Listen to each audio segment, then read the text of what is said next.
యాదాద్రి భువనగిరి జిల్లా తుర్కపల్లి మండలం వేల్పుల్లి గ్రామంలోని గ్రామకంఠం భూములను ఆక్రమణల నుంచి రక్షించాలని గ్రామస్తులు డిమాండ్ చేశారు. గ్రామంలో 1998లో నిర్మించిన క్రాస్ బడి భవనం శిథిలావస్థకు చేరుకొని ఇటీవల కూలిపోయింది. దీంతో ఆ స్థలంలో మహిళా సంఘం భవనం నిర్మించేందుకు గ్రామస్తులు నిర్ణయించారు. అయితే ప్రస్తుతం ఆ స్థలం ఆక్రమణకు గురయ్యే అవకాశం ఉందని వారు ఆందోళన వ్యక్తం చేస్తున్నారు. ప్రభుత్వ భూమిని కాపాడేందుకు రెవెన్యూ అధికారులు వెంటనే స్పందించి స్థలాన్ని సర్వే చేయాలని కోరారు. భూమికి సంబంధించిన హద్దులను స్పష్టంగా నిర్ణయించి ఆక్రమణలకు తావు లేకుండా చర్యలు తీసుకోవాలని విజ్ఞప్తి చేశారు. గ్రామ అభివృద్ధికి ఉపయోగపడే స్థలాన్ని పరిరక్షించడం అధికారుల బాధ్యత అని పేర్కొంటూ సమస్యను త్వరగా పరిష్కరించాలని గ్రామస్తులు కోరారు.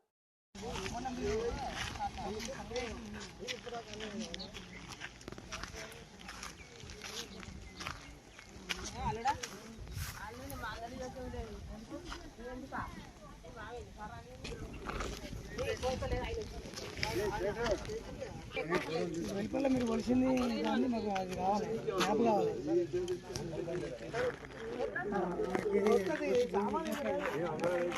ఎట్లా సార్ ఎంతసేపట్లో